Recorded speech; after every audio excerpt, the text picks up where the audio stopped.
guys, welcome back to my channel.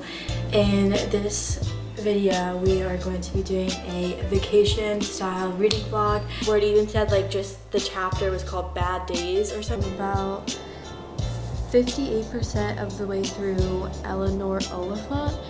There was like a twist at the end that I wasn't really expecting, but I could see how that like came to be. I don't know if it's like meant to be that, if you're supposed to laugh at it, or like I wasn't expecting this to be that good. It's very dark but also funny in a way. Like there was some books. I am here in Florida for only 1 week, so I'm gonna see how many books I am able to finish. I'm in the middle of 2 books right now: How to Write a Love Story by Catherine Walsh, and then Eleanor Oliphant is Completely Fine. I am liking How to Write a Love Story more, which I'll give my more in-depth thoughts as you watch this reading vlog. So yeah, I hope you enjoy.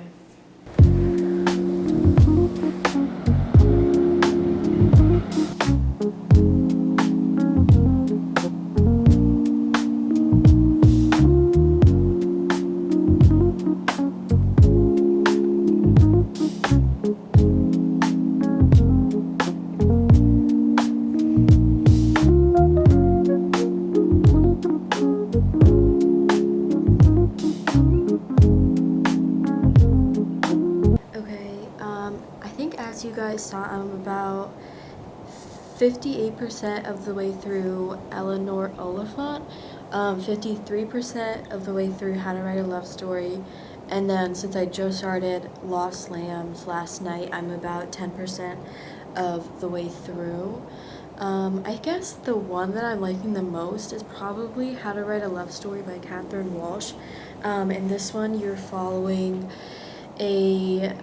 it actually starts out with the MMC's point of view, which his name is Sam. He's like a really successful editor at a big publishing house in New York City, and he grew up with like his favorite fantasy series, which he then has to go help the daughter of the author of of his favorite fantasy series out with the last book in that series, because that author just died, and the daughter, she lives in Ireland, and I really like their dynamic so far. I usually don't really enjoy doing POV, but I'm kind of enjoying getting to know both of their personalities. And then for Eleanor Oliphant, I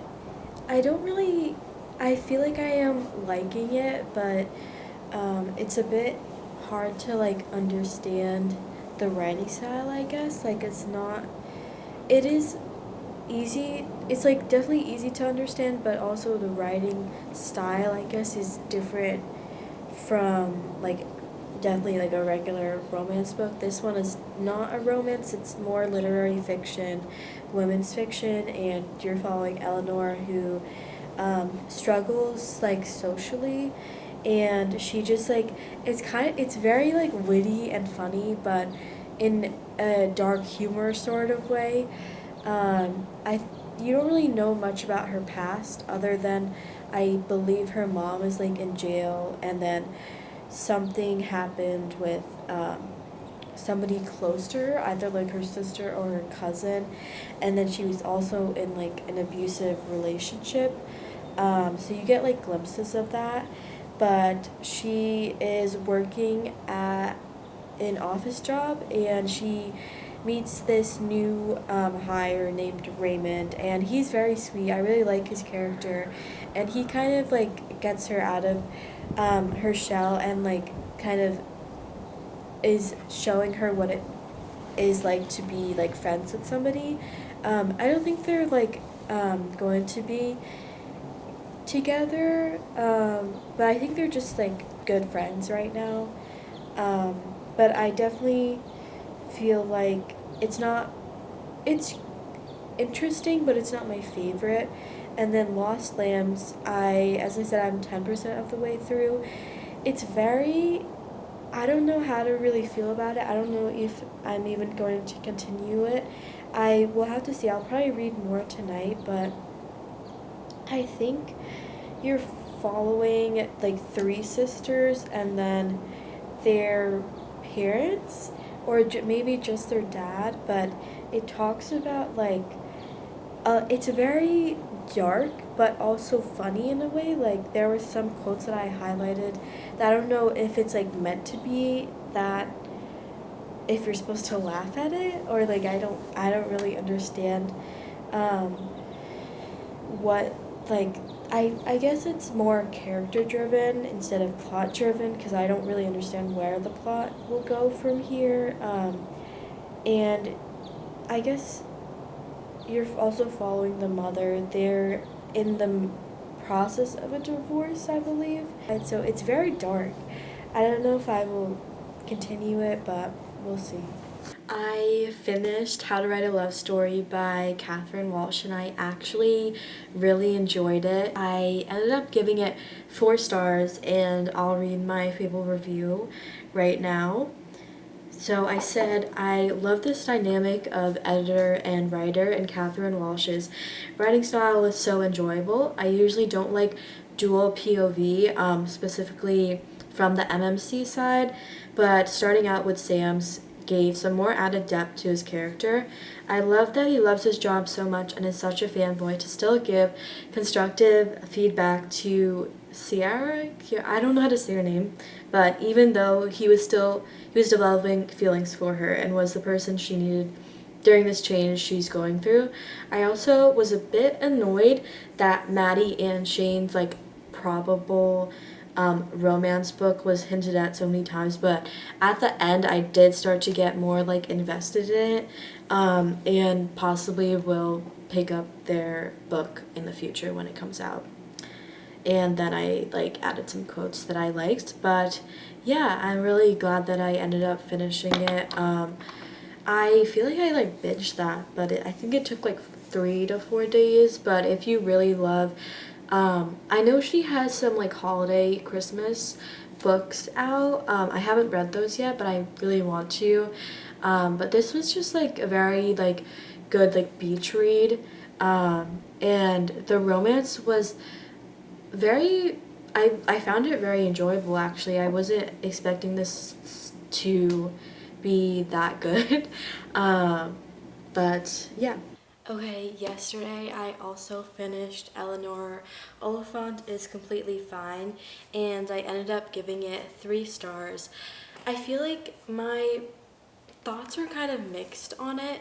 I did find it kind of getting mundane and repetitive. The main character I wasn't really that invested in, but once Raymond got introduced and got more like integrated into her life, I then started to become a little bit more intrigued into like where the story was gonna go. But yeah, it was alright. It wasn't really what I was expecting, and I'll read my review. There was like a twist at the end that I wasn't really expecting, but I could see how that like came to be. So I said Eleanor is a very literal, albeit strange character, but that's because she honestly doesn't know any better. She deals with regular, normal human emotions we all do, but it sometimes deals with them in a way that's excessive. Raymond was, in my opinion, the shining star of this book. I was sort of just getting bored of the mundaneness, but he was one of the sweetest, most caring characters I've read about, and added real depth to the story and to bettering Eleanor.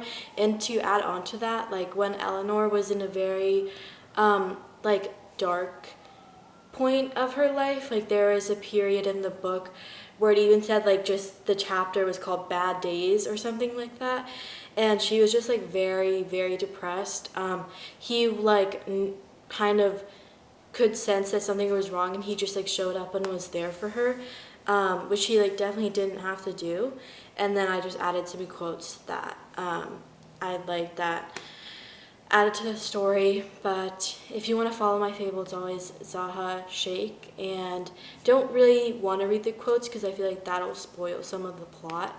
but yeah, 3 stars. And I actually started, I think I will continue Lost Lambs just because I want to see what the hype is about. I feel like a lot of people are reading it right now, and I just started Broken Country also because I've heard that one last year specifically was very well liked. So, and I'm actually really enjoying the beginning so far. I feel like I'm only like 5% of the, maybe 10% of the way through, but I'm enjoying Broken Country. Lost Lambs, like I said, it has a bit of that dark humor element, but I'm a bit confused where the plot will go since seems like it is so character driven.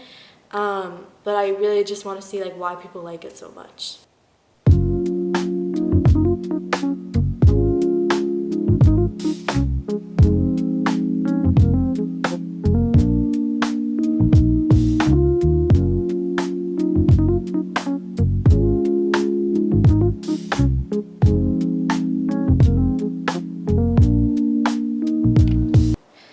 Okay, I think this is the end of the reading vlog. We finished 2 books, but I don't think I will be able to finish Lost Lambs, Broken Country, and now my Libby hold for Heart the Lover just got to me. So yeah, I think this is the end. Today is Friday, so I'm leaving tomorrow. And yeah, I hope you guys enjoyed. Make sure to like, comment, and subscribe if you would like to. And I'll see you guys in the next one. Bye.